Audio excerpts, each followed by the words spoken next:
After adding more trim levels to all my cars and making a bigger profit, I thought about taking the advantage of this opportunity by creating a couple new sports cars. I will highlight the build of these two cars, a sports roadster and a pure sports car, where these cars will later be driven in BeamNG.drive. Hey guys, it's TRIZE here. So for my car company, starting with these 4 cars that I've built off camera. So starting with my 4 usual cars, I've built and designed the next-gen Ueno Kokai van, the 3rd generation Ueno Tani station wagon, the 5th gen Ueno Quartz sedan, and the replacement for the Ueno Tani, the Ueno Felidae K-car. I decided to build these off camera as a way to shorten my videos of the automation campaign series, especially my last one being over 2 hours long. What I'll do from now on is to try and highlight the building and design process for any new or significant car for each episode, and then quickly highlight my cars I've made off camera and test drive them in BeamNG.drive. So anyways, let's get started on our first sports car, which will be, I guess, I'll try a light sport budget. I'll probably lean into a regular light sport car, not a flat out budget car, but let's see. For the body I'll be choosing, which is a mod body, this is called the MGF 1996-1992 Coupe, a 2.33 meter wheelbase body that's also a convertible. So starting off with the panel material, like the usual portfolio, let's do it. Do partial wood for the panel material, monocoque chassis, light AHS steel with a, let's do front engine. So front longitudinal with the front suspension. Let's do double wishbone, front and back.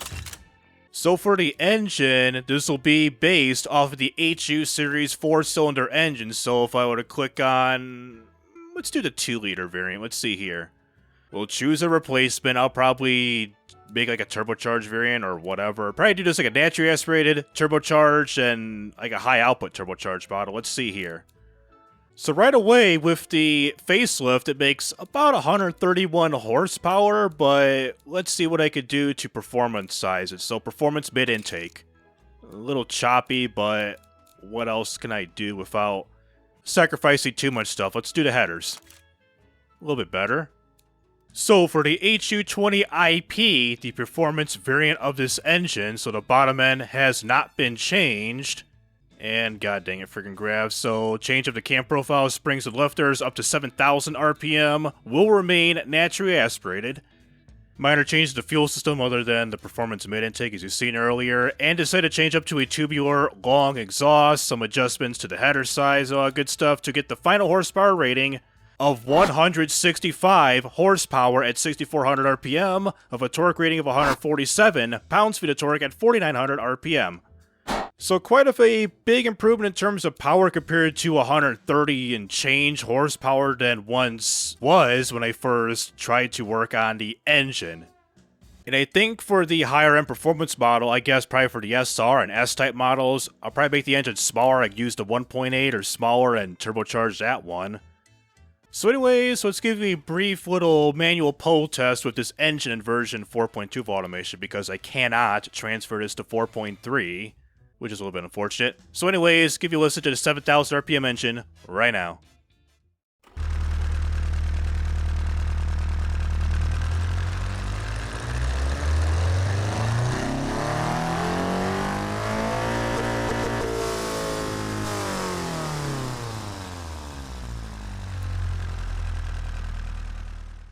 Sounds pretty beefy with the increase of the cam profile. Does sound pretty sporty, not gonna lie, in a way. And for the drive type, unlike my other common cars, which will now be front-wheel drive or all-wheel drive for like the Quartz, the Tribal, Kokai, and all that stuff, this will be rear-wheel drive with a manual 5-speed for the budget model. Top speed claims not 172. Let's do 150. And I guess let's put an open diff for now. And I think the SR and S-Type will, of course, have a genuine LSD, limited slip differential.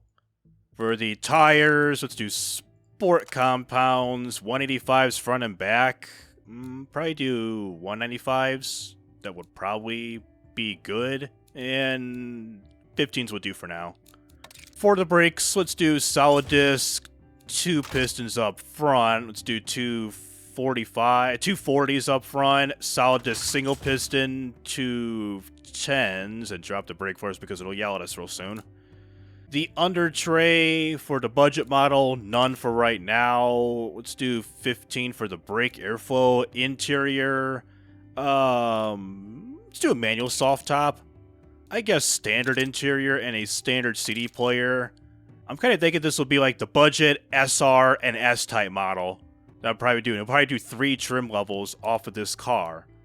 Steering will be a hydraulic standard issue hydraulic rack and pinion with just ABS brakes only. The safety standard, seeing it's 2002, I don't want to do the 1990s, so advanced 2000s, I guess. Bragging about our safety requirements and everything. With these springs, let's do progressive for this model. Gas monotube, passive, sport preset. And we're oversteering. God dang it. And the brakes are suffering from brake fade. Do I have to... the rears? Yes, sir. Alright, so a brief overview of Model 1 Trim 1. So I did lower the tire width, the front to 185 and increase the rear to 205 to combat the oversteering issues with this car. And I decided to swap up to some steel rims for the base level version of this car. Up the pad type to a 60, some adjustments to the brakes, and including vented disc 3 pistons up front, kept it to a solid disc 1 piston in the back. Still no under tray, interior still the same, safety aid still the same, and the suspension dropped the front camber from a once negative 1.5 to a negative 1.0. And for the demographics in the top left here, so for the light sport budget version, the demographic match is at 79.6%, normalized desirability 135.4%, and it's quite affordable at 47%.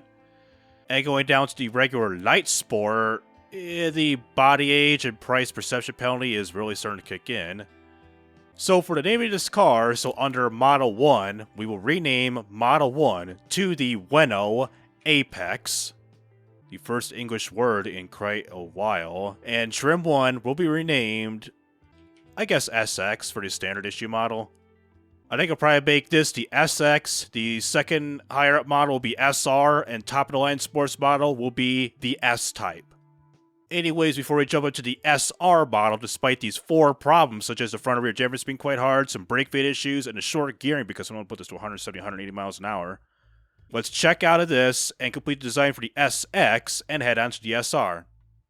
I think I'll probably keep the engine as is and just change the overall trim of this car. So the SR will have a 6-speed transmission, a geared limited slip differential. Damn, we're really dropping down to 0 to 60 once, almost 7 seconds, now 6.5 seconds.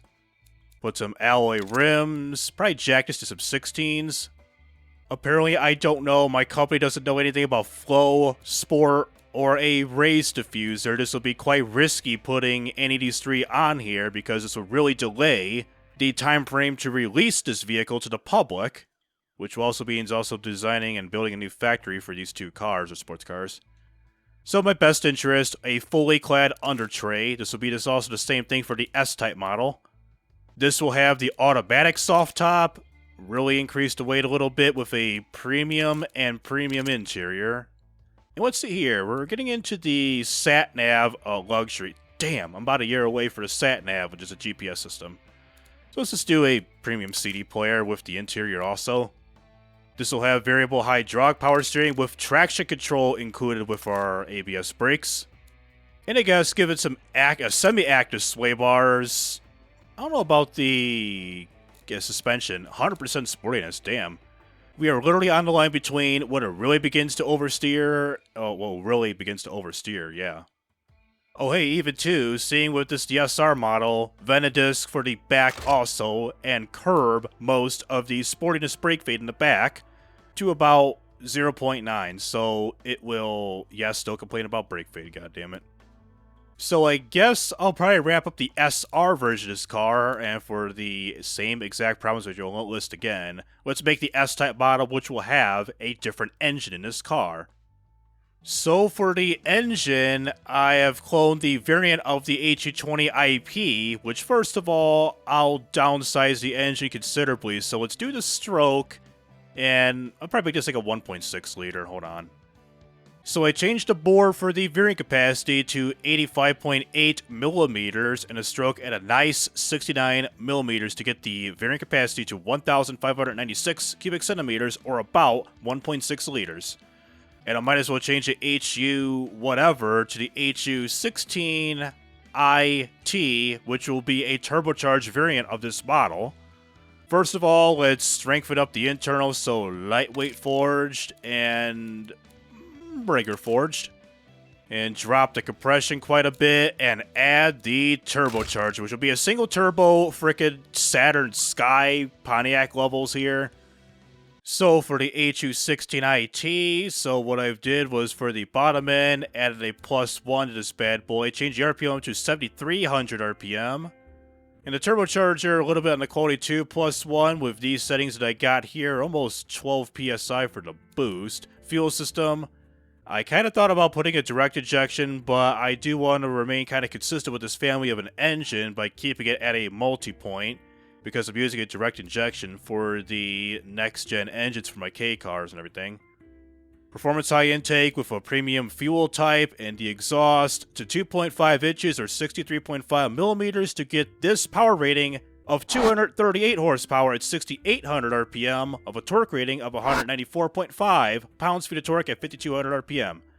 So we're pretty much like in a way, like territory-wise, of getting pretty close to 260 horsepower as seen with the GM Ecotech of 260 horsepower as like I mentioned with the Pontiac Sosa Standard Sky, the Opel GT. So for this engine being at a 1.6 liter, making this power rating, and the GM Ecotech of 260 horsepower, this is pretty much like its legitimate competitor to the GM engine. 238 horsepower, 1.6 liters, less displacement, fair amount of power. Who could beat that? And now let's do a quick pull test of this turbocharged and slightly higher end RPM version of the HU16 IT engine right now.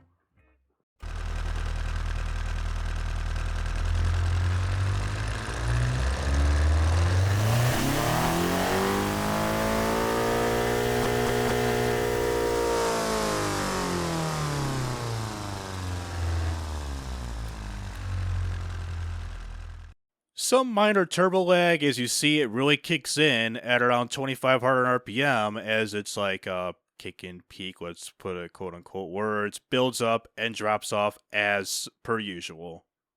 And with the new engine, 0 to 60 claims 5.3 seconds of 155 horsepower because I made changes to the RPM, which constitutes the new top speed limit.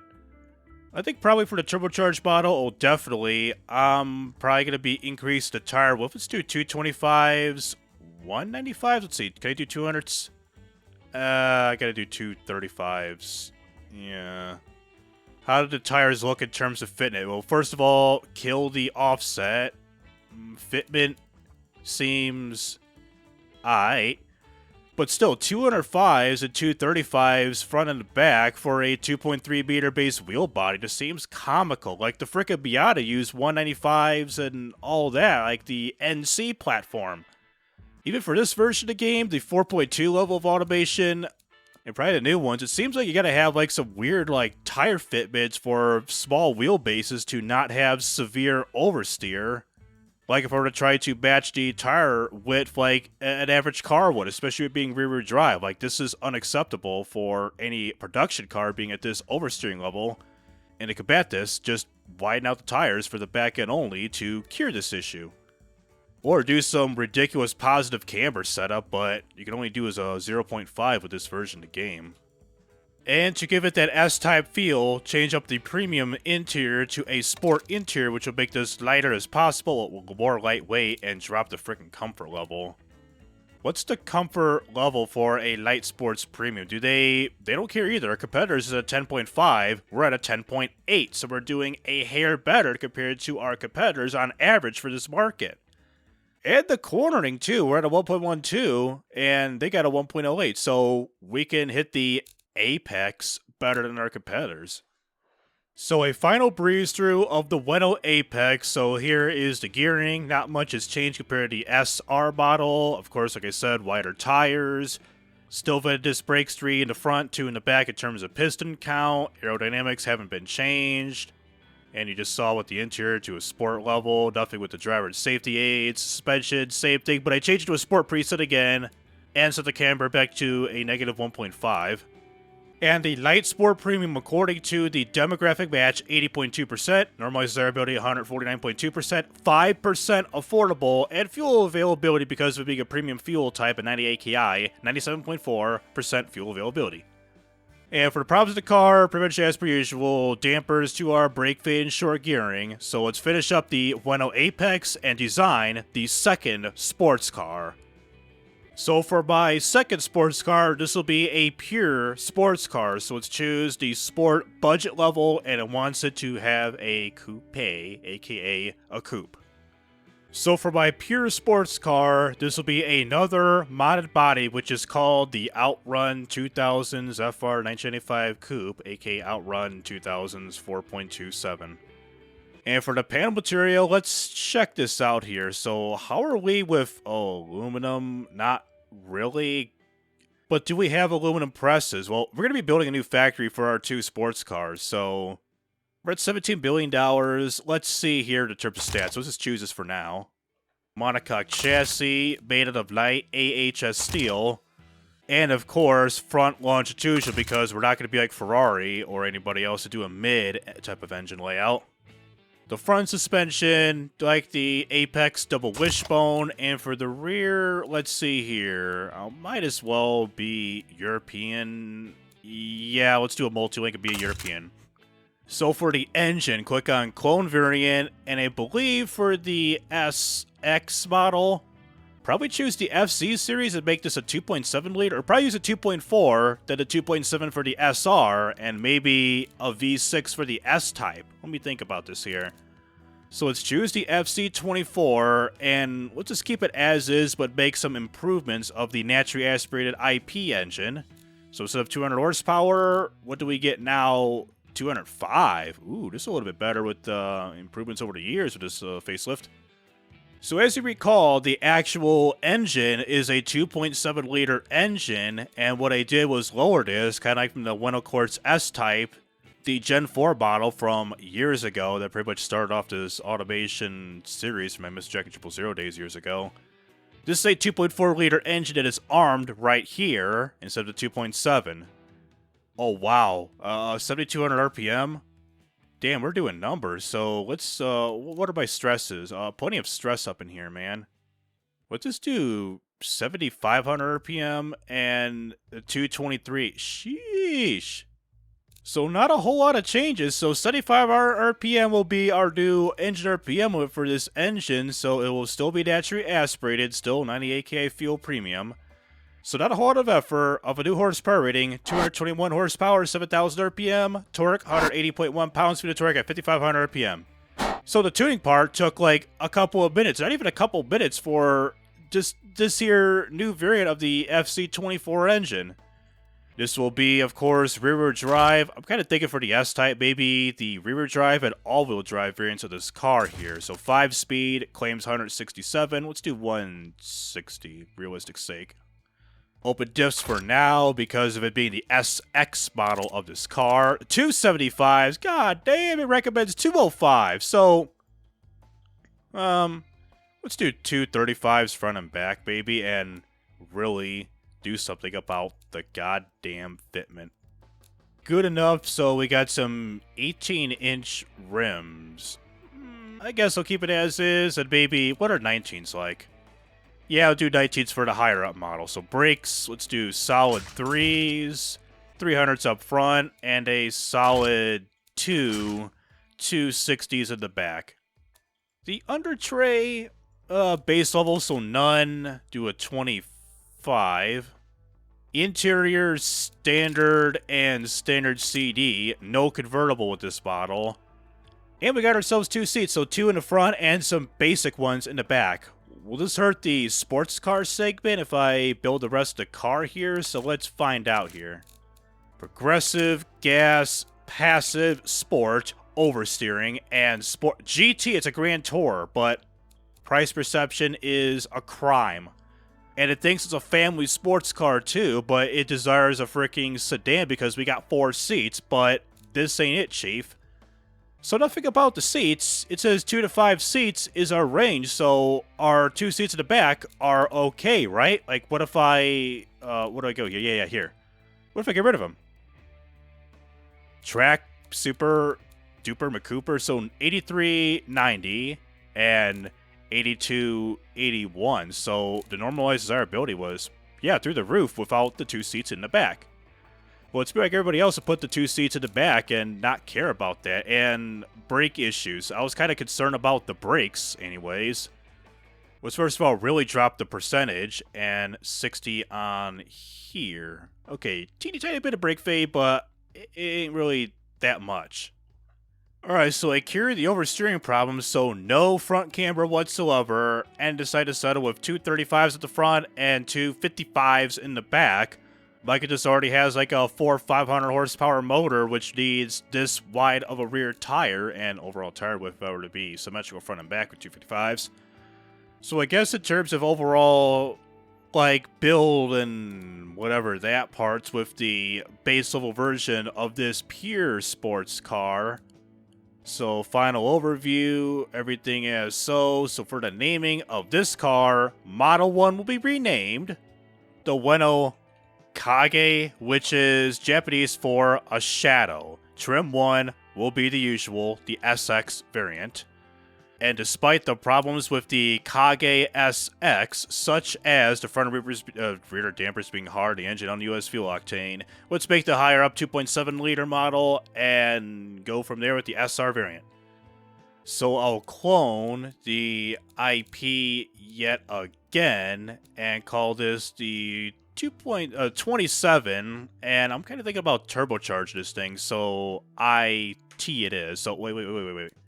Make this easier. So where's the gentleman agreement engine? So the ST. Yes, do that, and this will no longer be the Gentleman Agreement Act, because I think this was discontinued like 2004 or 5, which will probably be released like well after the result of the Gentleman's Agreement Act, where you don't have to limit the engine to 276 horsepower.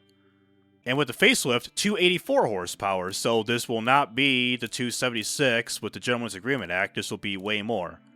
So first of all, max this bad boy out, and we'll have some headers that are getting way too hot. So for this engine here, so it's a stark difference compared to the Gentleman's Agreement Act engine, a 2.4 liter engine compared to 2.7 liter. So up the compression, cam profile, or RPM to 7,500 RPM. And this is a twin turbo setup compared to the single turbo variant of the last video, as seen in the Gen 4 Ueno Quartz S-Type.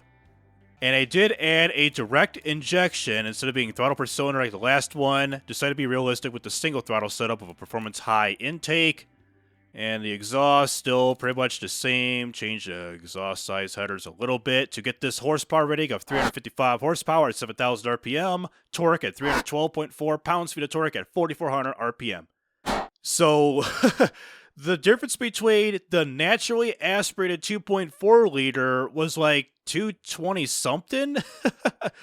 This is like a crime in terms of the horsepower difference. So 220 something, and we got 335. I'm kind of thinking about revising the naturally aspirated amount to make it like, get up to 240 or 250 right off the bat with the 6-cylinder naturally aspirated variant. Because the power discrimination is real with the inline engine. Imagine if I go to the V6 like the 3 or 3.6 liter. This probably be making like freaking Ford Mustang type of horsepower levels. So anyways, let's give you a here of this turbocharged, specifically twin turbocharged inline 6 motor right now.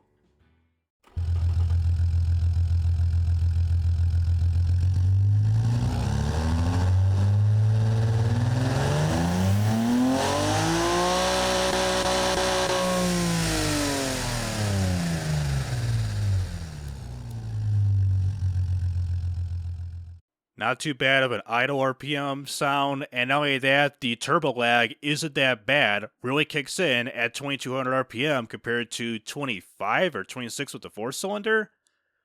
It has, per usual, 6-speed transmission. It was at under 5 seconds. Hold on a minute. Let's do 175 for the horsepower rating and goddamn 100% wheel spin at gear 1, so geared LSD. 4.6, that's what we're talking about. Put some 19s, alloys, and let's do 265s, 245s. Will they like it? It's still in the ballpark. Good. How are the brakes? The brakes are getting bad, so vent them up. And let's put the fully clad undertrain this bad boy to increase the oversteering level, and not so much in terms of fuel economy. I thought it would be better. And premium, make the car heavier and increase the brake fade just a smidge. And put some semi-active sway bars, and we'll do a sport preset again, reset the camber to a 0. And really, there we go, better on the dampers. So where are we at in terms of the sport levels? Normalized desirability, 167%, that's pretty nice. Demographic, 84.5, not affordable whatsoever, and we're competing with 2 different trims in the market. And the Grand Tourer level, demographic match is even the regular Grand Tourer. This could be a Grand Tourer car. I could cheat and make this a GT.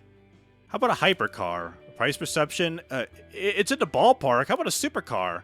In the ballpark too, but it's too cheap according to what people are saying. It's almost like I should use the FC27 TT as the S-type model, and the ST would be for the SR model. See that we're making this kind of a discrimination in the power rating to satisfy like the hypercar, supercar markets where it can be this type of car, but it's more of a genuine sports car, a high-end sports car. I might as well go from there and probably make the V6 model. So front and rear dampers are still hard, still short gearing, and some very teeny slight brake fade. How will I go on with the S-type model, the Kage? I think to replace the GH series engine, so Family 1, we'll rename this. Let's keep it at a G level. Let's do the GW series, in honor of your boy George Washington. And this will be the GW... I think let's do a 35. The GW35 twin turbo. So this will be a V6 degree, V6 engine. Let's man up a little. Aluminum block material with the bore. Okay, we're getting close already. Bore will be set to a 91.6 millimeters of a stroke of 88.5 millimeters to get the engine size for the entire family to 3,499 cubic centimeters or 3.5 liters, with the usual dual recam 4-valve, also made out of aluminum for the head material. Crank cowl rods and pistons and balancing mass. Let's do forged everything for this performance level of the engine. I'm not going to touch anything with the compression because it'll be turbocharged. Let's do an 8 for now. VVT for the intake. Let's do all cams. Let's just experiment this a little bit. Let's do all cams. I'm guessing 7. Turbocharger, twin turbo. Really drop down the compressor and this and that size because this will explode upon completing the engine here. Direct injection. Let's do twin model because it's a more performance engine. Keep this at a premium fuel type. Turbo mid, dual exhaust, high flow, none, reverse, and will it blow up? The answer is it's still going.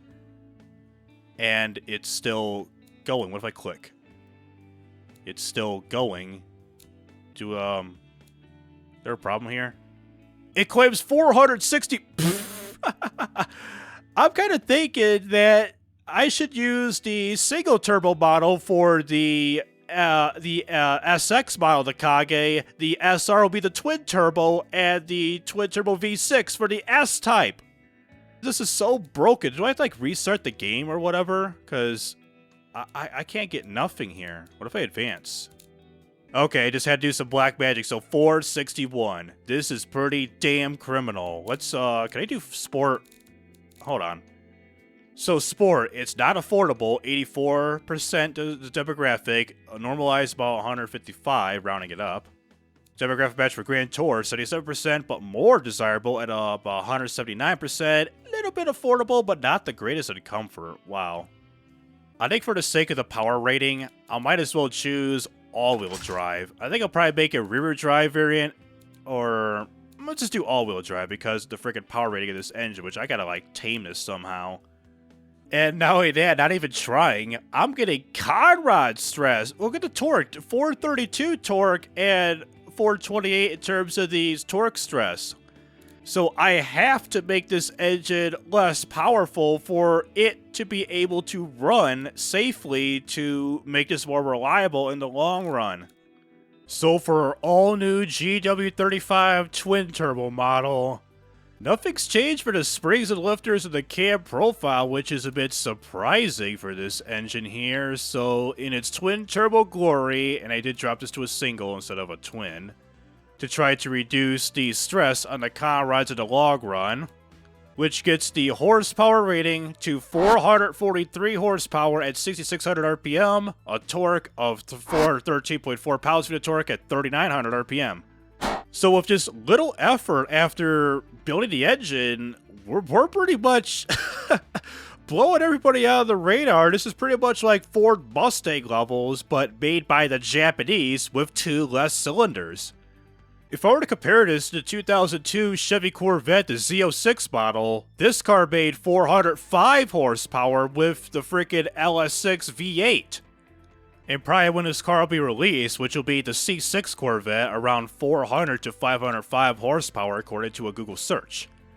So pretty much we made a Japanese Chevy Corvette, but as a V6 that's turbocharged.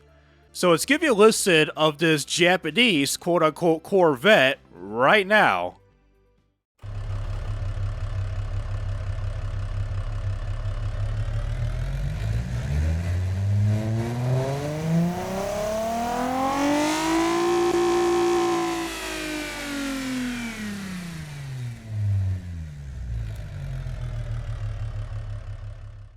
The choppiness is real despite not playing with the cam profile, as you've seen earlier. Turbochargers kick in around 2,000-ish RPM, comes up, drops down, as per usual. The Americans are now scared of freaking Ueno motor cars after that. And I did make the necessary changes for this car here, so power distribution, let's do... Oh wow, this is a 50-50 car? Hold on, this is a 50-50 car. What if I... Yeah, it's a 50-50 car, 50% in the front, 50% in the rear. This is even distribution. God damn, I made a masterpiece without even trying. I was about to say, I made the necessary changes before finalizing the engine, so top speed has now been increased to 200 miles per hour, which can go a little bit further, but I want to keep it at 200. And I'm probably thinking about using a rear-wheel drive model for now and probably make a separate all-wheel drive trim level for the S-Type for the sake of the power and everything. I'll release this as the S-Type, in parentheses, rear-wheel drive, and I'll also clone the all-wheel drive model with the same... camber. Well, gotta manage with the camber and all the good stuff, so brake airflow is at a 40, and cut this to a sport seat, which will lighten the car and really improve the MPG a little bit. Nice. And improve the 0 to 60 to almost what it was. It was a 4.0 all-wheel drive, 4.1, it being rear-wheel drive. Redo the sport setting, no camber, no piece, oversteering. Might also do some desperate measures and put negative 1.5 for the rear camber, which looks semi-goofy, but we have to do what we got to do, and zeros up front. So for it being another genuine sports car, 84,186, 75,206, but low comfort, which is a factor. And if I were to pin supercar, I get rid of GT. So sports car, 84,106, 85,203, but price perception is a problem. I think I'll just market this as a genuine supercar because I unexpectedly made freaking 443 horsepower with a twin-turbo V6. Like, how are we doing in here? Yeah, that's your V6. So our problems with the car is that the dampers, firmware dampers are hard yet again. So before clicking on completing design, I'll scroll back here and click on the fixtures tab because I will be designing the exterior as well as the interior of both the Kage and the Apex. I'll get a design of both of these cars off camera and do a breeze through and overview of both of those cars and a quick rundown of my 4 cars I made off camera, the next gen Ueno Quartz, Kokai, Tribal, and the replacement of the Tani, the Ueno Felidae. So I'll see you once I get done with these 2 cars and do an overview of them and prepare them to drive them in BeamNG.drive. 1,000 hours later. Alrighty, so after a frickin' month of designing and working on other projects for my frickin' channel, my second one, this here is the final design of the Ueno Kokai SX, the base level version of the flagship sports car. For the engine, I did switch this up to the turbocharged FC24 ST engine. It makes exactly 300 horsepower, as I wanted to close the gap in the power discrimination from the meager 221 horsepower naturally aspirated motor. So with the front end, in particular with the headlight design, with the layout here, I try to give it somewhat of the Celine S7 vibes strictly with the headlights, but not nothing else with the rest of the front fascia.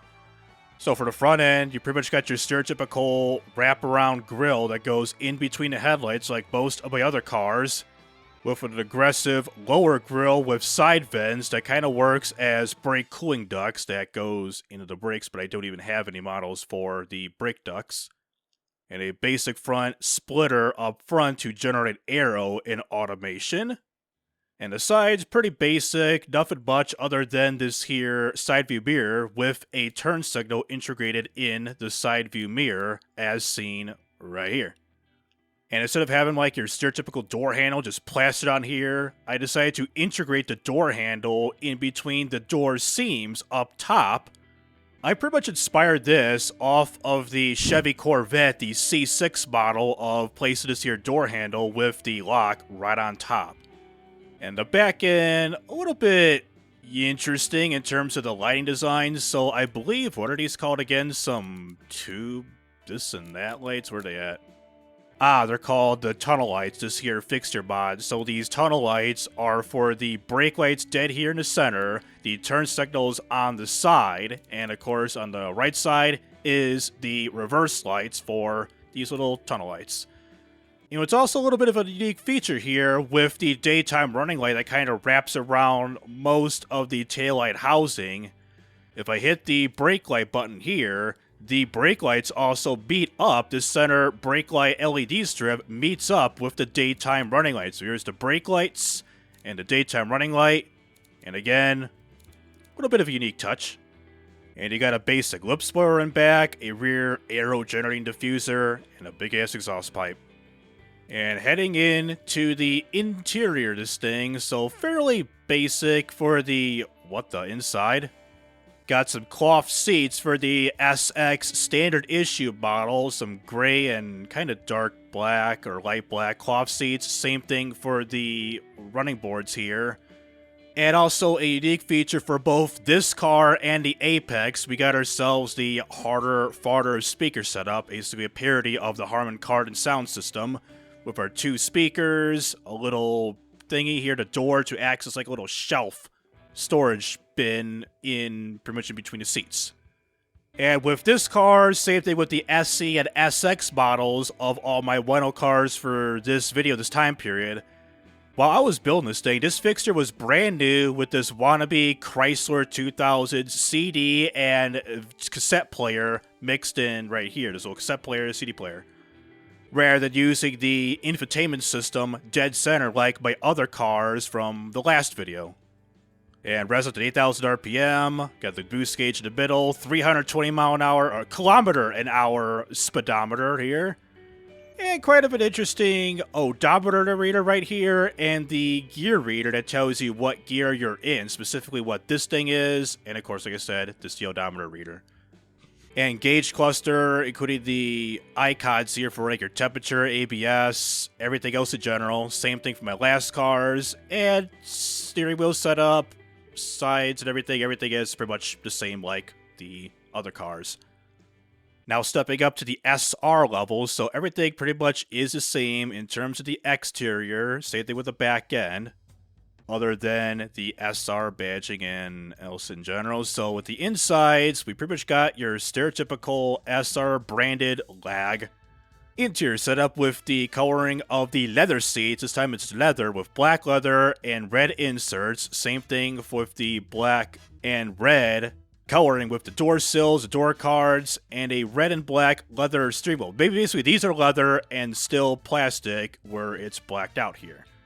And I did upgrade this to an infotainment system like my last cars, and upgraded the climate control system to have a temperature reader on both sides here, dual climate zones. And lastly, with the top of the line model, the Kage S-Type, so right away at the back end, we got ourselves these little fins for a diffuser because, you know, more aero and more aggressive. With dual exhaust tips on both sides because it's a dual exhaust setup, so quad exhaust tips in general as a whole. This also applies with the rear-wheel drive as well as an all-wheel drive model for the Kage S-Type. Change the front splitter a little bit, widen out to almost match up with the front wheels of the car, just a little bit flush. Don't want to go out way too wide and probably have like a disruption in aeroflow if this were to be more realistic to generate such aero. So rest of the exterior is still the same, and for the interior, pretty much red everything. Red cloths for the running boards, the red trim around the harder farter, the storage bin, black leather armrest, red and black sports seats. Instead of having the wide seats, which is a parody of Bride, just brand it to just simply S-Type for the headrest here on both sides of the car. And still red everywhere else in general, and same interior setup. And for the light sports car, the Ueno Apex, starting with the SX trim level. So, right away, front end, a wannabe version of the NC Mazda Miata in terms of the styling. You got the big-ass Happy Grille from the late 2000s, early 2010s from Mazda. Some side vents to kind of cool off some of the brakes a little bit more. And a radical-looking headlight design. I believe these two are headlights, and this on the far corner, yep, is the turn signal. I believe I had to manually put in the turn signal myself because this is just a dual two headlights. So this little thing right here, yep, that's where I put in the turn signal right below the headlights. So I believe this will be like the main headlight, the high beam, and your turn signal. And a sick-ass hood bulge that later turns into a hood scoop for the higher-end trim models. And for the sides, pretty basic. And a little bit overkill, but to add like a little bit more styling per se with the side, I decided to chrome out the door handle. And the back end, just a single fixture for the brake lights, so I believe these are just a wraparound brake light design. Yes, sir, indeed. The turn signals, yep, and especially the reverse light on top to make up the brake light assembly right here. And a basic-ass diffuser that does generate aero and automation, but really doesn't do so for this base level much version of car. And with the interior, so we got ourselves a little quote-unquote roll bar thingamajig for the back seats if you were to drop the top down because it's a soft top convertible. But I did not delete any of the roofs for any of my other trim levels, the SR or S-Type models. So we got ourselves some roll bars if you were to roll over with the top down or with the soft top convertible thingy roof on. And same sound system setup, the harder farter and the little storage shelf door here. Just like the Apex and pretty much the rest of the interior setup, except for the door cards. Heading up to the SR version of the Apex, so I believe this is for the Apex SR only. So we got ourselves a basic, whoopsies, front splitter here to generate some, again, quote-unquote, aero. Sides are the same, rear end is the same, except, no, we got ourselves a rear spoiler. Okay, yes, rear spoiler for the SR, and the S-Type, I believe, it has like a little wing, I believe, if I recall correctly. And the seats in the SR, and instead of just having a black headrest, I decided to put the red inserts in the middle, along with the red headrest for the seats. Still the infotainment system, the climate control system's upgraded, and still the basic gauge cluster. And the S-Type, both the rear-wheel drive and all-wheel drive models. So yes, this is the hood scoop I was talking about. So the hood bulge has been replaced with a quote-unquote functioning hood scoop. So you got the vents, here's the engine, you know the drill on how they work. Got a more aggressive front splitter up in here rather than like a basic itty-bitty one. This is a bit hardcore, know what I'm saying? Blacked out the rims. Should have blacked out the door handle, but I already exported this thing. And for the heck of it, for the Apex only, I tried doing a side rear brake ducts, like air ducts for the rear brakes, but for the Kage, just simply putting like these kind of fixtures on here, you'd see the door cards and the rest of the interior to the point where it just looks weird slapping on a rear vent to like cool down the rear brakes for the S-type models. And also, forgot to mention with the Kage, we got ourselves some quote-unquote side skirts to generate aero, some aero, for both the Apex as well as the Kage. The rear end, this is the spoiler I'm talking about, a basic low-level wing mounted pretty much throughout the entirety of the trunk rather than overlapping this and doing some black magic to split the wing apart, the spoiler, if you get access to the trunk or this coming up when you drop the top down. In the interior, I redded out, put some matte red paint, with the roll bars and still the red and black S-type seats, and I kind of calmed down a little bit on the red trim for this particular model, and still relatively the same kind of setup with the little red leather handle for the door cards, red for cloth for seats, red leather wrapped, entirety leather wrapped steering wheel, and the pimped out boost gauge that goes up to a bar. So, with a brief rundown of the specs and final design of the other cars I designed off camera before starting this video, with the 2nd gen Ueno Kokai minivan, I've copy and pasted the fixtures from my Dodge Grand Caravan Hellcat video I made about a couple years ago. I made some necessary changes to not make it a total ripoff of the Grand Caravan by altering the headlights, grills, and changed the rear turn signals from red to amber to comply with European and Japanese turn signal laws. The SE trim is armed with a 2-liter 4-cylinder engine with a 4-speed auto transmission and is front-wheel drive. The SX uses a bigger GC28 V6 engine with a 6-speed auto. I've tried to use the bigger GW engine found in the Kage, but it wouldn't fit. So, I had to settle with this 2.8-liter V6 engine that makes 187 horsepower and 198 pounds-feet of torque. The SL trim level used the same engine and transmission, but I decided to make it all-wheel drive to improve drivability. I've also replaced every seat from cloth to brown leather and added a dark brown plastic trim around the entire trim of the interior. Also, a unique feature that's found on here, the tribal, Quartz, and Felidae, I've implemented these hidden LED fog lights located on the bottom of the grille. I did this rather than placing a large traditional fog light in the vents of the bottom of the grille. For the top of the line E-Type luxury trim level, I turbocharged and pimped out this thing without going overboard. I bumped up the horsepower rating to 236 horsepower and 266 pounds-feet of torque with the same engine. This trim model has a large glass roof, quilted blue leather seats and trim, a navigation system, an advanced climate control system, a compass built into the rearview mirror, and this information system in the gauge cluster. It tells you the current time, your gears, speed, temperature, fuel range, and so much more. For the second car I made off camera, this here is the 3rd gen Ueno Tribal station wagon. It uses the Dodge Challenger and Magnum body while trying not to be a rip-off badge-engineered Magnum. The SE trim level uses a basic 1.8-liter 4-cylinder paired with a manual 5-speed transmission. The SX adds roof racks and a slightly better 2-liter engine with an automatic 6-speed. The SL uses an even bigger engine, which is the 2.8-liter V6, and made it all-wheel drive. For the interior, you got tanned leather seats and trim, a sunroof, and other premium amenities. The SR Sports level uses a performance-tuned 2.8-liter V6 that produces 216 horsepower and 205 pounds-feet of torque. There is also some minor aerodynamic parts to make it more aggressive and sportier. For the high-end S-type trim level, I added this red stripe that goes through the center of the car. I also changed out the hood scoop, replaced the rear wing to a more aggressive one, added some basic side skirts and other aerodynamic package changes. This uses the high-output variant of the 2.8-liter V6 that produces 292 horsepower and 300 pounds-feet of torque.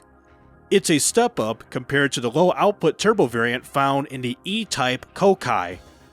Going into the Ueno Quartz midsize sedan, the styling for the headlights is inspired by the newer Alpine A110, specifically with the primary headlight shape. Even for the back, I shamelessly tried not to copy the E130 generation of the Toyota Corolla made in the mid to late 2000s.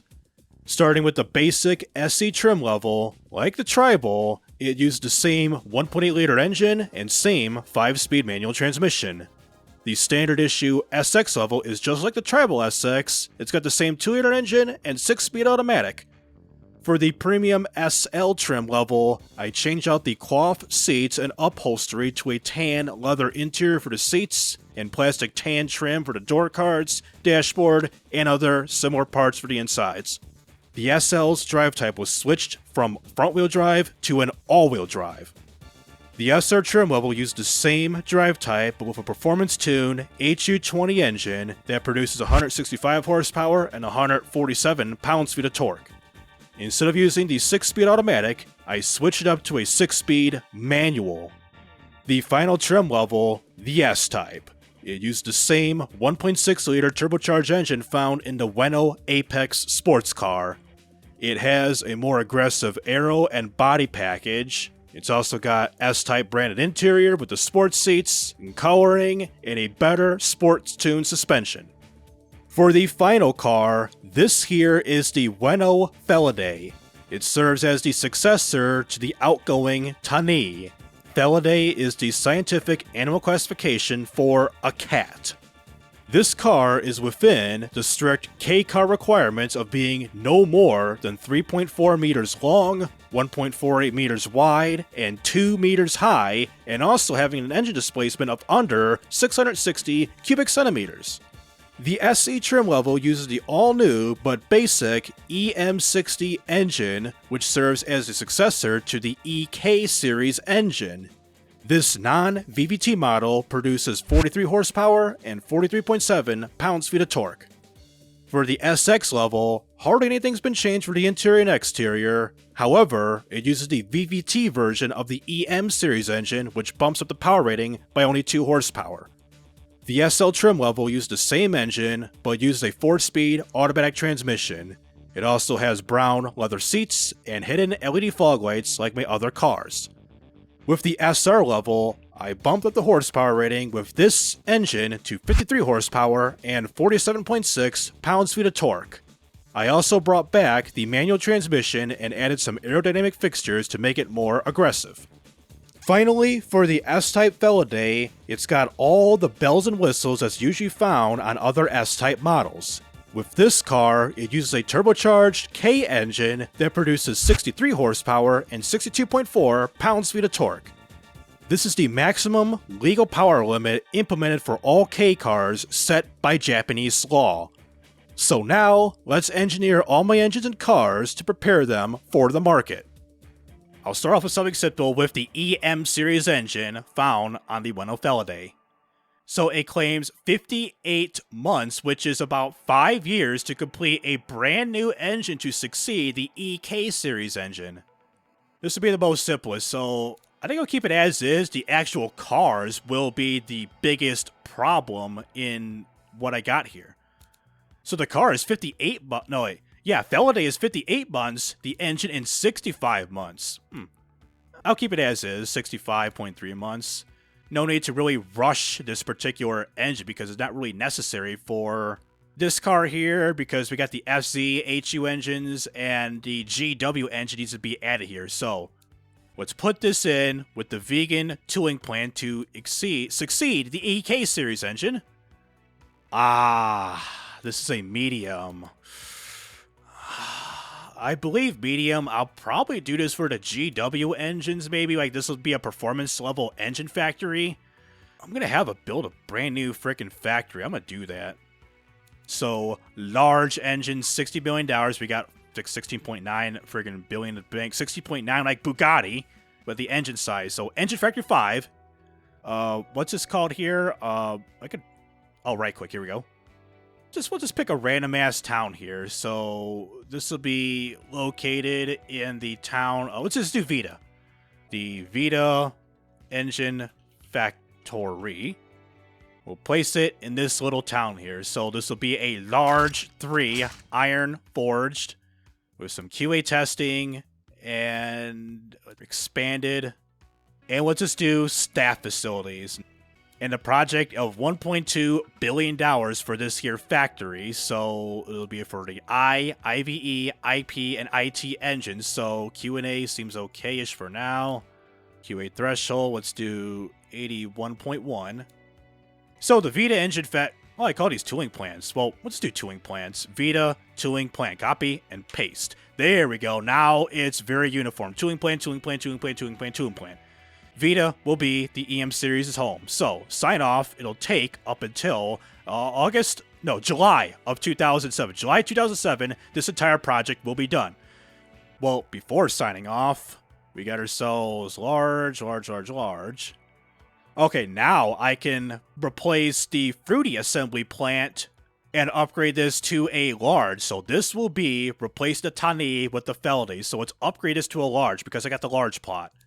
So large 3 as is, and 1.23 billion with the upgrade. So am I going to be overworking myself? So we got engine factories overworked. Not overworked.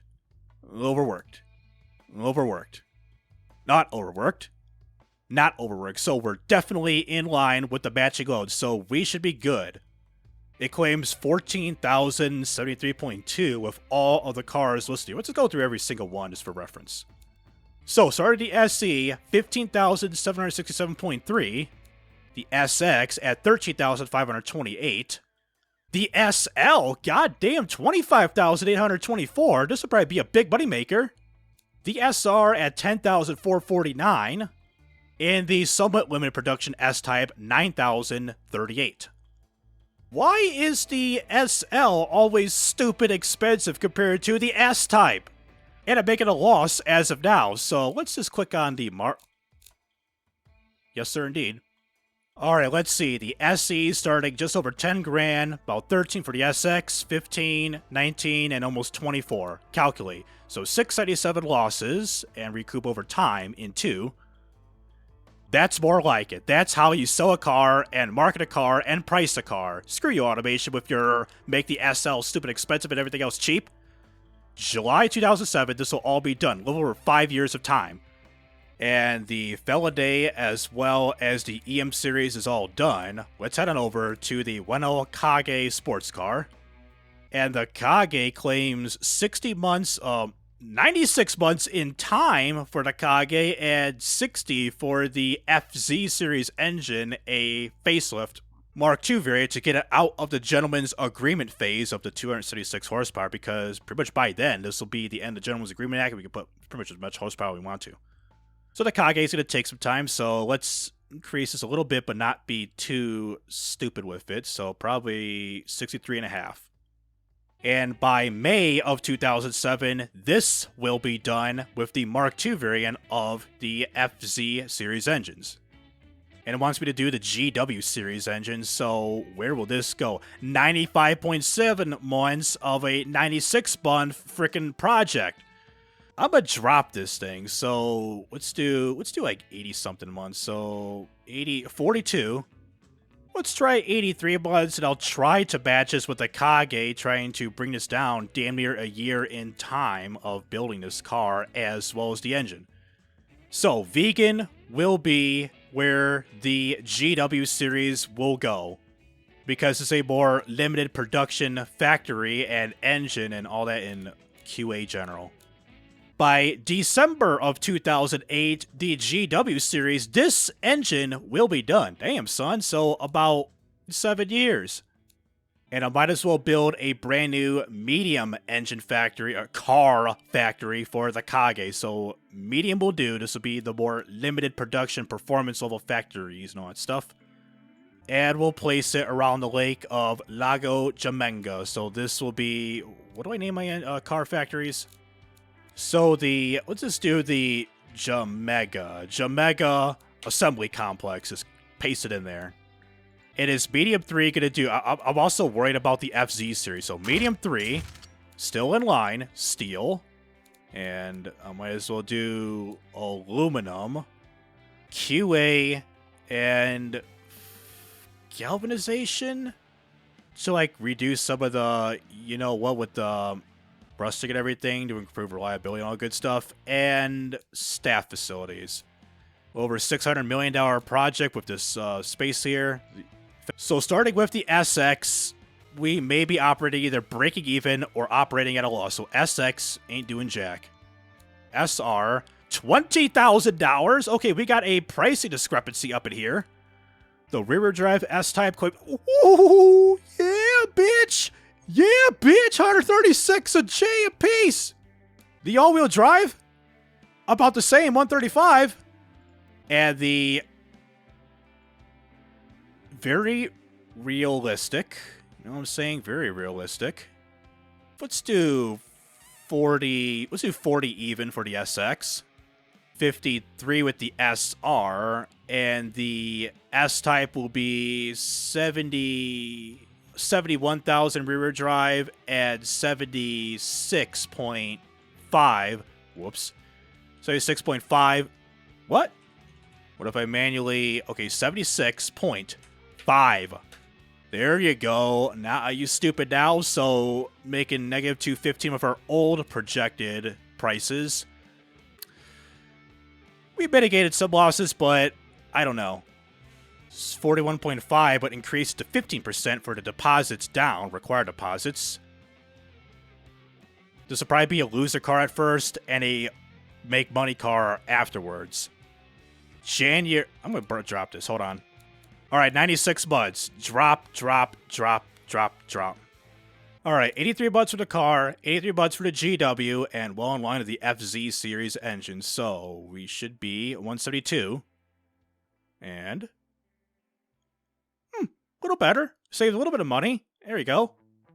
All right, December of 2008, the entire project should be done. So complete the design of the Kage and work on the Apex.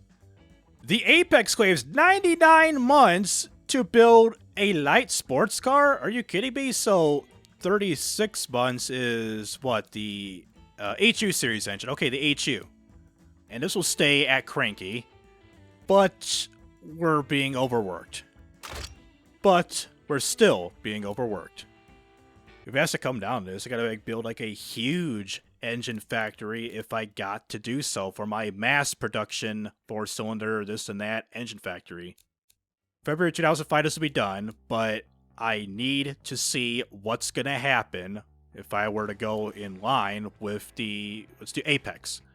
And I pretty much have to build this in a new factory because I can't go in with the Jamega. Well, Frunia first, build another factory. Let's build in a little port town right next to Artana. Do I still have this thing? Yes, I do. So, Port de Imen Assembly Complex. Let's do medium. Medium 3, steel, and probably do aluminum, and gal, quality, and maintenance, the usual. And we're definitely in line with the HU series engines with the matching of the cars off of all 4 of them, with the SX, SR, and the S-types. Oh, we're making a loss to the SX as of right now. This is probably priced poorly. 865 losses. SR, 15 grand profit. S-type, 33,950. The rear drive model, all-wheel drive, 33,405. This thing is poorly priced somehow. I would agree no more. 50,000 for the SR, 40 and 42 for the S-type. This is stupid. Might be a little bit overkill for the S-type, rear drive 34, and the all-wheel drive will be 38.1. So, let's see here. Big losses, make a little bit money over time, so 326 negative loss year 1. Better, but not better, but we make better profit later on, but this is stupid. Are pretty much all sports cars designed to flat out lose money or what? April 2010, No Way Jose Diaz, whatever that anchor from ABC. Let's be pretty much in line with the Kage, 83 months. So, this will be December 2008. Okay, good. And money, money, money. Please, money, money. Yeah, woohoo, hee. Just like Mr. Krabs. The Ueno Kokai will take 112 freaking months to engineer, with the GC being at 84.6. Let's do 81 months for the engine because it's going to take a while for the Kage and Apex to release. So 81, a little bit of leniency for the project here. So GC will replace the GH 2.5 liter engine. October 2008, the GC engine series will be done. And getting the Kokai to Fruitarian. Check this out. Alright, get the SE. Ooh, HU. Uh-oh. GC. Okay, we're good. Thank you. We're good. For the heck of it, what does each car cost? So, SE ain't making jack, 611. Standard SX, 8603. SL, 19227. Big difference. And the E-Type luxury model, 10,793. So, this is 50 cent Jackson. I'm probably never going to do an E-Type car ever again. This is way too long. I'm not going to sacrifice too much, but 92 months may have to work. I'm not going to sacrifice a lot, so I went from decreasing, where am I at, 20 months of engineering time by doing this setting here. And why is the E-Type cheaper than the SL and SX? This is stupid. So, 50. Let's run it here. 25, almost 3, 38, 54.3 with the E-Type. Let's see. 325 negative losses. Starts to make out by year 3. I'm not sure. Just for the heck of it, the E-Type. So, 54. You gotta be joking. But with the MSRP, with everything else in general, seems pretty much legitimate to like most minivans were at this time period, especially when it releases in 2009, 2010, when everything else is done. September 2009, this will all be done. Damn.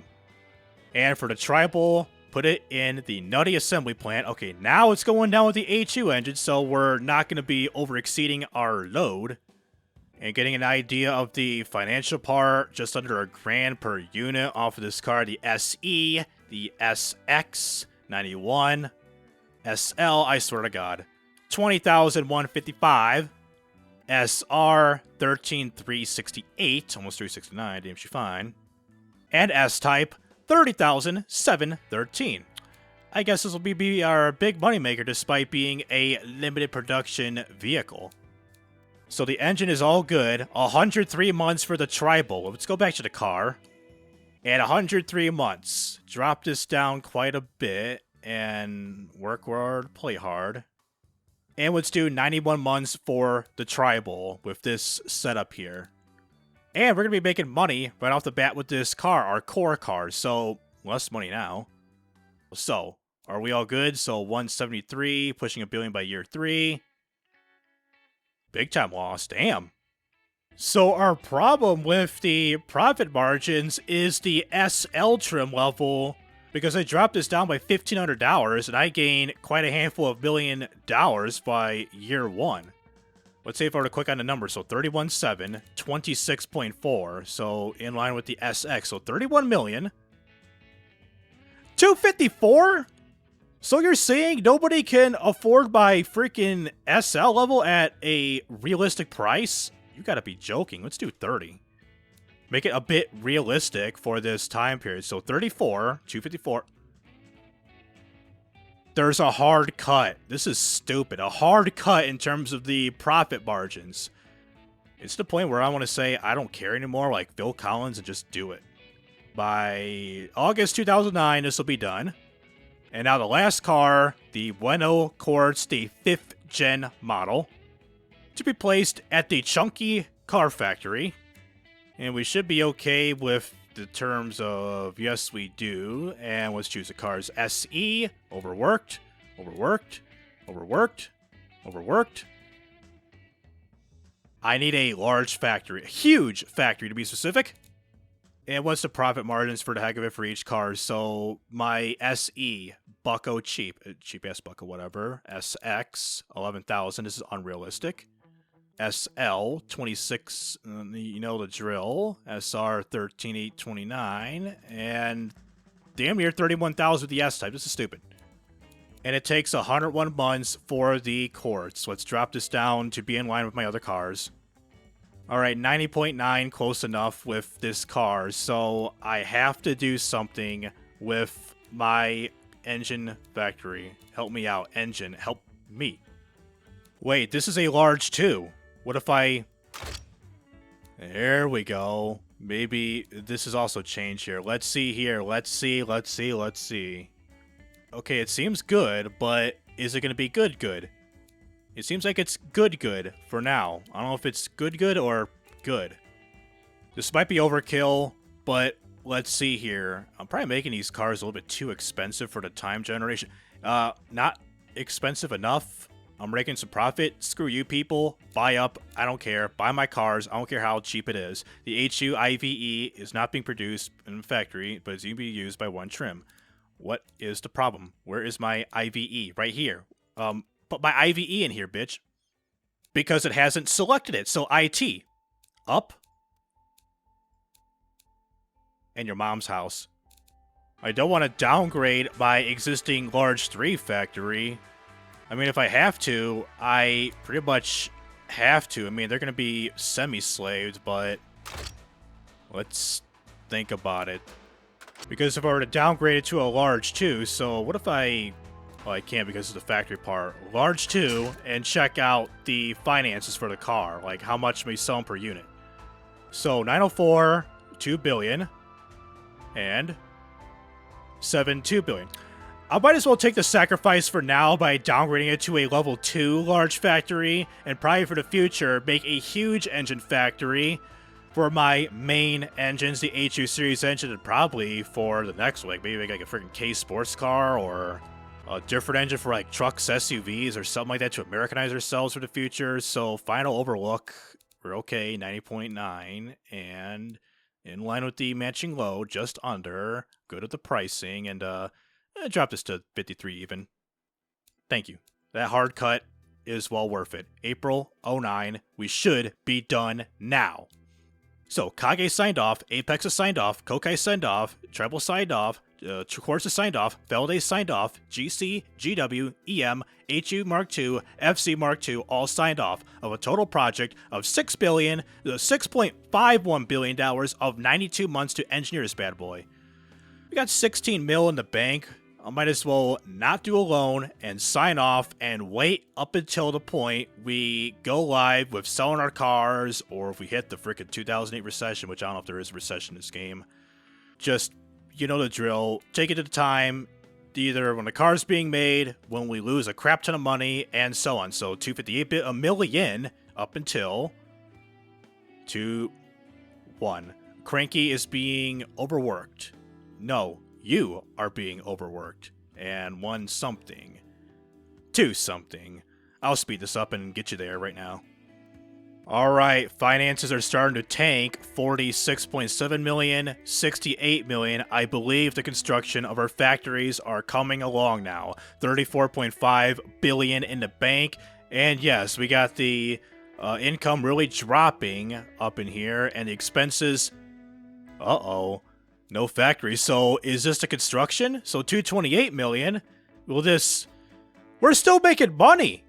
Yep, we got the Felidae, which I believe is the retooling and upgrading of our factories. High refresh costs. This is the retooling part. 28.9 million paid outright. So yep, this is the part where we start to lose some money and not make a whole lot of profit, as all of the engines and cars and all that good stuff are halted production in the retooling phase. Now we're making a loss. I mean, it's 2009. Look at that, it's 2009. $128 million loss. I believe the George Bush aura and the approval ratings and all that negativity of the recession and all that stuff is really kicking in, yo. Now the Nutty Assembly Plant claims $22 million paid outright.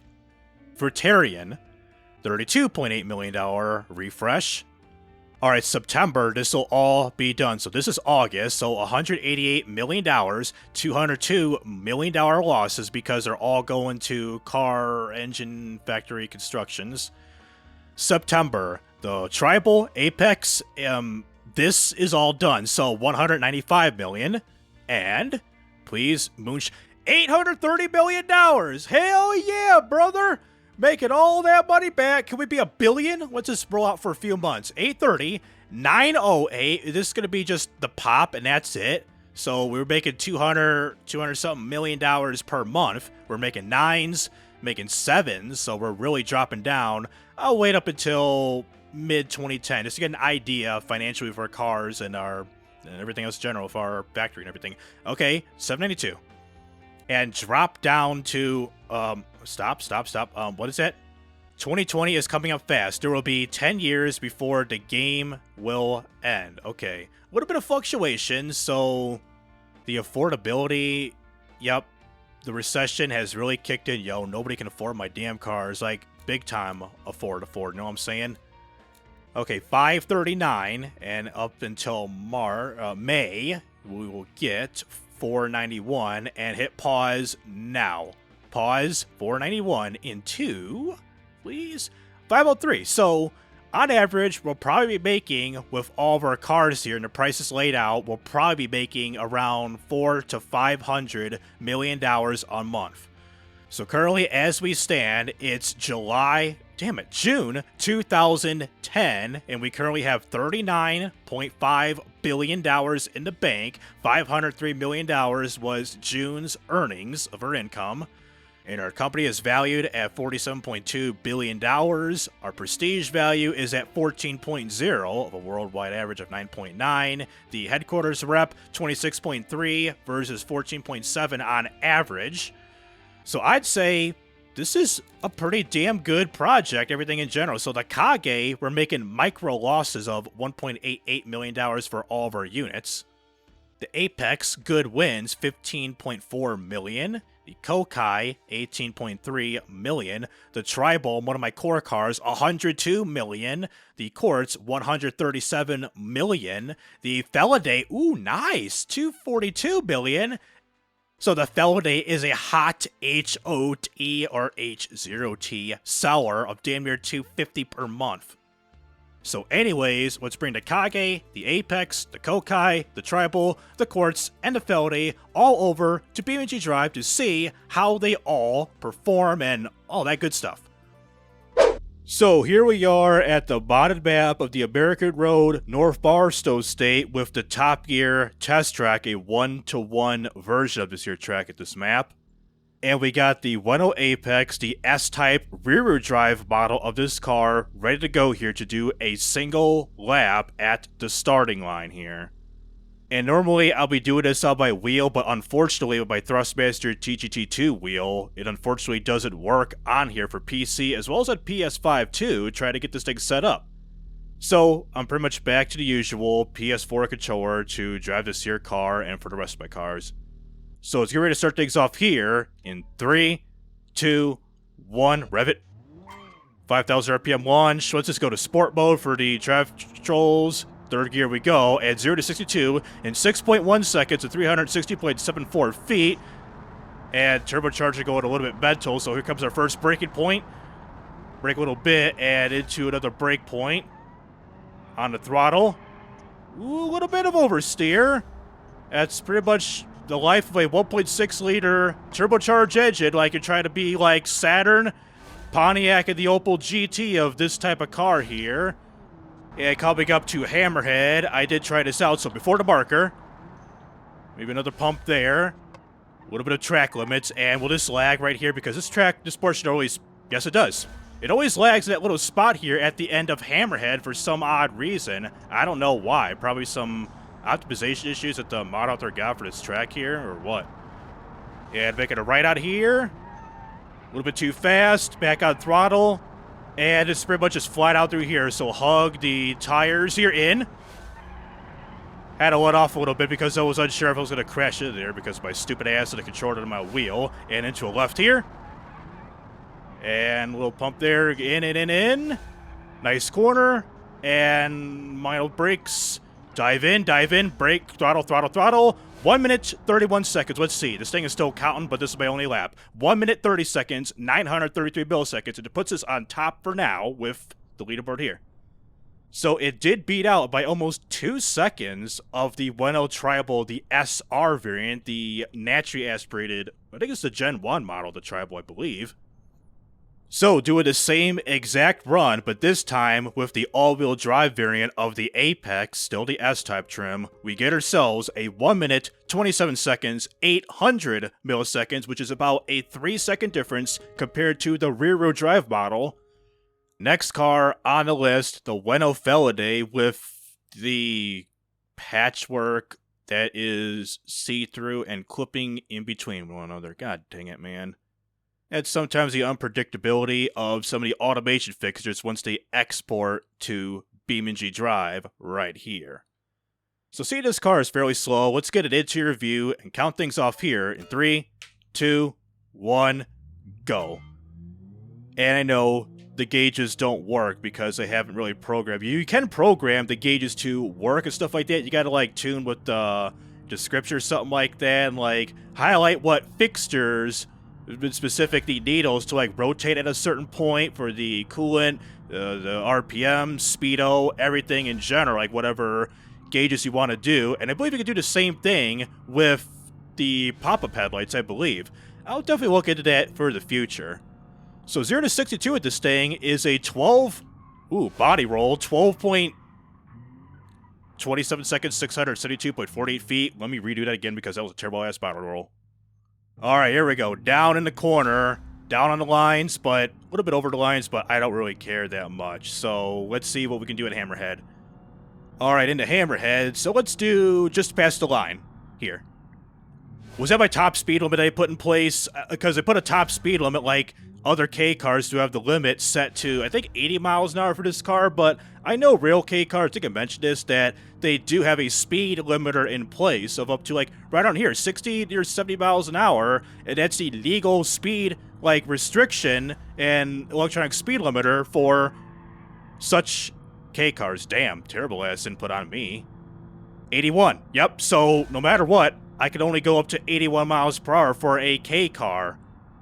And coming on down the final quarter, brake, 4th gear we go, a little bit of roll there. So unlike my other K cars, it's not like, yeah, it's gonna tip over, nothing like that. So 6th place, 1 minute 43 seconds, 61 milliseconds, puts us above the Tani by, damn, nearly 5 seconds better than the Tani SR, and a little bit worse than the Porous SR. The third car, I got the Ueno Kage, which you can barely see because, well, Kage, like I mentioned, means whoopsie's shadow in Japanese. The name is actually a damn shadow. So this is the rear drive model of the S-Type variant of this here wannabe Cellini S70 front end and whatever back end this is. And let's try doing an interior view yet again. So 3, 2, 1, rev it. Here we go, 1st gear we go, 2nd gear, into 3rd gear, 4.4 seconds. Could be better if I were to lengthen the gears a little bit. So it's, ooh, wow. Wowzers, that thing like snapped back at my ass. Hold on. Alright, in the 1st corner, there we go. Ooh, a little bit of drift. Rear drive for you, folks. So 70-something miles an hour, 80 miles an hour. I'm looking at the airspeed. Gonna brake in, and not a bad entry. And not a bad drift, an unintentional ass drift. As a hashtag controller user for you because, well, the wheel, like I said, don't work. Like, I tried to plug in the wheel as so, but it didn't turn on. I did the same thing on my PS5, and it never came on. About this wheel, the Thrustmaster TGG2 wheel, I bought this on eBay about a year ago in open box condition as it was out of stock elsewhere. The wheel was apparently European spec as it had the 220 volt plugs, which don't work on an American 110 volt outlet. I took my concerns to Reddit and people recommended me a step-up transformer to get the wheel working. Well, it worked fine up to this point. I don't know if it's the servo base that's jacked up, the transformer, or something else. Let me know down below in the comments of what it could be. Should I try to replace the servo base or find a different wheel? So we get a lap time in 1st place, a 1 minute 20 seconds, 466 milliseconds, beating out the Apex by a little over 7 seconds. Not too bad. I'll probably put this all on a list and compare like the actual Top Gear times if this were to be real. And doing the same exact test again, but with the all-wheel drive model, it puts us even in a better position by almost 2.5 seconds at 1 minute, 18 seconds, 19 milliseconds, beating out the rear drive Kage by roughly 2.4 seconds. Alright, for the lulz, we got ourselves the Ueno Kokai, the Gen 2 version with the E-Type model with the GC28, the low output turbocharged model, which you'll find the same thing, but the high output version in the Gen 3 Ueno Tribal. So let's get ready to start things off here with this van in 3, 2, 1 for it. Go. And this is the automatic transmission, so automatic training, we do automatic training things, and a good 0 to 60. 6.20 seconds at 345.71 feet, so on par with the Apex. So, am I going to beat the Apex? Let's see, I'm going 100-something miles an hour. Body roll. Body roll. Oh, no. Even if I cut the line? Oh, no. How about a driver's seat POV? You could see the body roll being so damn criminal. I'm not really... Am I really going over the line or what? Like, am I supposed to say, like, left, like, damn near towards the grass or cut over in real life? So, Hammerhead for the line, because these are, well, they're Venom disc brakes, but they're not sports compounds. And again, 29 miles an hour as the automatic tranny do automatic tranny things for me, and lag does lag things for me also. At the 1 minute mark, let's see what we can do. And coming up to the line, we're in the 130, so a 136 in exact. This will be a 1 minute 36 seconds, 393 in 6th place. This places us above the Quartz, okay. Below the Tribal, okay. Below the Apex, definitely okay. 5th car on the list, we got ourselves the Ueno Quartz with the S-Type model yet again. These are all going to be S-Types I'm going to be testing. And like this car and the Tribal, it is all-wheel drive as the standard drivetrain for both of those cars. So let's start things off here in 3, 2, 1 for it. 3,000 RPM launch, a little bit a mid. And 2nd gear into 3rd gear, 0 to 60. About 7 seconds, 7.10 seconds, 388.58 feet. I'll be testing 0 to 62 and brake times of both of all these cars for every trim level to get an idea of the performance capabilities of every single car I made. And of course, comparing the Top Gear track times for all models of what I got compared to what could be for real life. Coming up to the final corner, it's in the 130s, a 132. Let's see, 1 minute 32, almost 132 even, 1 minute 32 seconds, 4 milliseconds. And this just places above the Tribal SR and just below the Apex. So this is why the Apex and the Kages are dedicated sports cars and not so much anymore with the Quartz, the Tribal, and so on, because of me going more of a modern approach to make things front-wheel drive and all-wheel drive for the other platforms, and do rear drives for the sports cars, like pretty much 99% of other common car companies which are doing nowadays. And for the final car, in its blue and red striped glory, pretty much matching the blue paint from the Gen 4 Quartz, is the S-Type Tribal with the 2.8 liter high output turbocharged engine that was found on the Kokai, but instead of it being a low output, this is the high output motor. So let's do an interior view and start things off in 3, 2, 1, go. Launch that bitch, 2nd gear, into 3rd gear. Ooh. Oh, I thought it was going to be a sub 5 second car, so 5.3 seconds of 298.06 feet. I thought it was going to be under 5s for a minute. Wow. And the final bend, brake pretty much where the perforations are at in the concrete. 60-something miles an hour, a little bit too hot, but almost textbook. Without corner cutting, we'll get ourselves a 1 minute, looks like a 126 or a 127, a 1 minute, 26 seconds, 875 milliseconds, so damn. This Tribal is definitely a capable car. So we beat out by almost a whole second compared to the all-wheel drive model of the Apex and the rear drive model, and placed just below by, well, 6 seconds, the Kages, both of these guys, maybe the rear drive model. So this car is pretty much like the quote-unquote JDM muscle car that we got here in our lineup, not counting the dedicated sports cars of the Kages and the lightweight wannabe Miata competitors, the Apexes. So after doing all the performance tests for all of my cars at each trim level, starting with the Apex, the 0 to 62 times for the SX level had a 7 second, 81 millisecond time by simply accelerating and letting the game take care of the shifting. When launching the car and letting me shift the car, I improved it to 7.2 seconds. After that, I got a 0 to 62 brake time of 2.67 seconds. With the SR level, acceleration times were improved by roughly 0.6 of a second, launching it improved it by around 0.3 of a second, and brake times were slightly improved over the SX trim level. The rear-wheel drive S-Type level had a 6.07 second 0 to 62 time, 5.76 seconds launching it and shifting it, and a slight improvement with the brake times of 2.54 seconds. For the all-wheel drive variant of the S-Type, acceleration times for both categories were improved by 0.2 of a second compared to the rear-wheel drive variant, but braking times are just as good as the SR level. For the Ueno Felidae K car, starting with the most basic SE trim level, I got a 0 to 62 of 17.37 seconds and improved it by 1.77 seconds by doing a launch and shifted it manually. For the braking time, I got it to 3.04 seconds.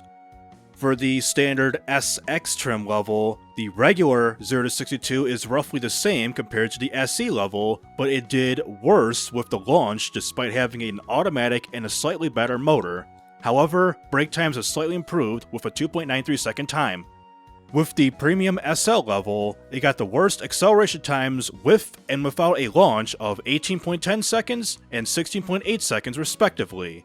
The brake time was pretty much the same as the SE level. For the SR Sports trim, acceleration times have improved quite a bit with a 15.40 seconds and a 2.2 second improvement by doing a launch. Brake times have also gotten better with a 2.87 seconds. For the top-of-the-line S-Type variant, I got a 13.03 second 0 to 62 and a 11.36 second time doing a launch. It also got the best brake time at 2.70 seconds. With the third car, the Ueno Kage sports car, the starting SX trim level had a decent 5.24 second acceleration time and a 5.07 time with a launch. For the brakes, it got a 2.55 62 to 0 time. For the mid-trim SR level, I managed to get under 5 seconds for both acceleration tests with a 4.83 and a 4.64 second times. The brake time I got is a 2.47 second. The rear-wheel drive S-Type level had a slightly better standstill 0 to 62 of 4.43 seconds, but improved it to 4.03 with a launch. Brake times have slightly improved with a 2.43 second time. Comparing it to the all-wheel drive S-Type variant, it got the best standstill 0 to 62 with a 4.06 time, but made it a sub 4 second car with a 3.80 after doing a launch. Brake times have hardly changed between the rear-wheel drive and all-wheel drive variants. On to my fourth car, the Ueno Kokai minivan. The acceleration times were fairly impressive at the SE level with the 2-liter motor. It got a 9.64 time with a slightly better 9.47 after launching it. It got the third best brake time of a 2.93 second time. For the SX level with the 2.8-liter V6, the standstill acceleration time drastically improved to a 7.57 seconds, but launching this thing got slightly worse of a 7.63. This is due to the upshift lag of the automatic transmission. It also had the worst brake time of all the other cars of a 3.26 seconds. With the SL, due to being all-wheel drive, the standstill 0 to 62 slightly improved with a 7.24 seconds, but did 0.2 of a second worse with a neutral drop launch. However, it somehow had a better brake time than the SX with a 2.87 second time. For the luxury E-Type variant, I got a 6.30 second 0 to 62 thanks to the turbocharger. Launching this thing hardly made an improvement. The brake time had the best out of all of them with a 2.76 time. Now for the Ueno Quartz midsize sedan, the SE level with the bigger 1.8 liter engine got an 11.16 second standstill 0 to 62 and did a second better with a launch of a 10.20 second time. The brakes were fairly average with a 2.94 second time. With the SX level, bumping it up to a 2 liter engine somehow got it to 9.06 seconds for the 0 to 62. There was a tiny difference with the launch because of the automatic transmission. It did get the worst brake time out of all the other Quartz of a 3.07 seconds. For the SL level, acceleration times dropped due to having more weight added to the car, as it showed a 9.5 second 0 to 62 and a teeny tiny difference launching the car. For the brakes, they were on par with the SR level. And speaking of the SR trim level, the standstill 0 to 62 without letting the RPMs ramp up upon shifting out of neutral had an 8.93 second time. After launching and shifting it, I got an exact 1 second improvement. And for the brakes, like I said, they're just as good compared to the SL level Quartz. Finally, for the S-Type, a standstill 0 to 62 had a 7.76 second time, and a launch improved it by 1.3 seconds to a 6.46 time. The brake time was slightly better than the SR, but it did the best out of all of them. The final car in the lineup, the Ueno Tribal Station Wagon, the SC trim level did it just as good across the board compared to the Quartz. I got an 11.14 second 0 to 62 and got a 1.1 second improvement by doing a launch of a 10.03 second time. The brakes were also average with a 2.97 second time. Stepping up with the SX trim level, I got a 9.07 second acceleration time and an 8.89 second time doing a launch, while coming up with the worst time for the brakes at 3.21 seconds. For the SL that's armed with the 2.8 liter V6, the acceleration time I got was 6.83 seconds and 6.63 seconds after doing a neutral drop launch. For the brake time, I end up tying with the SR Tribal. For the SR level, the standstill 0 to 62 did worse than the SL of a 7.07 second time, but did better with a launch of a 6.30 second time.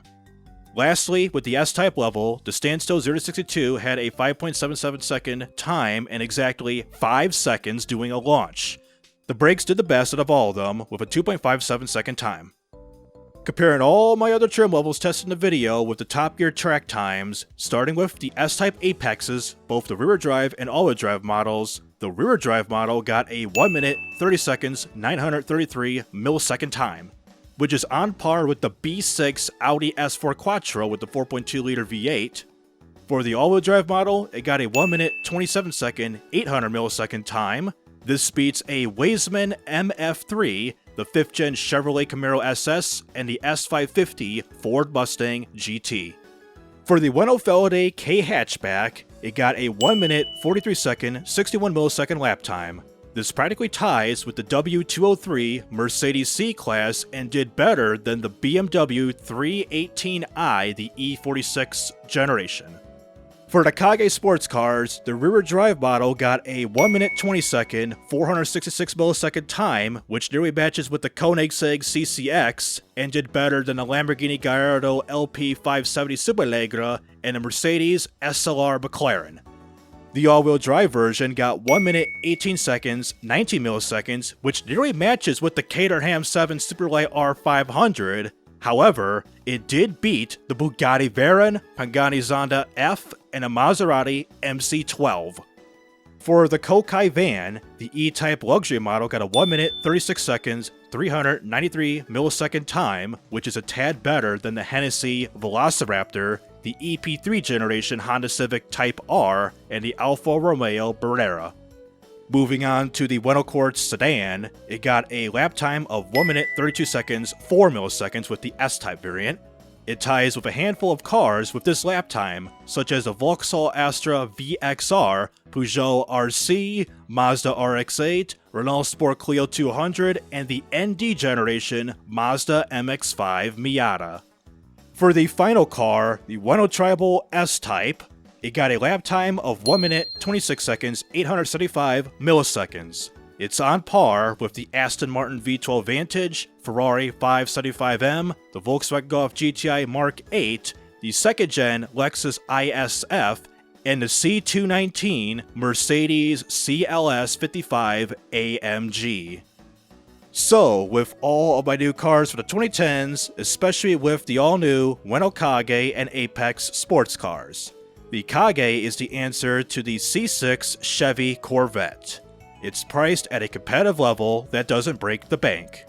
Even if you can't afford the S-Type variants, you can get yourself the SR with the 2.7-liter twin-turbo i6 or the upgraded 2.4-liter single-turbo i6 last used on the 4th-gen Quartz S-Type.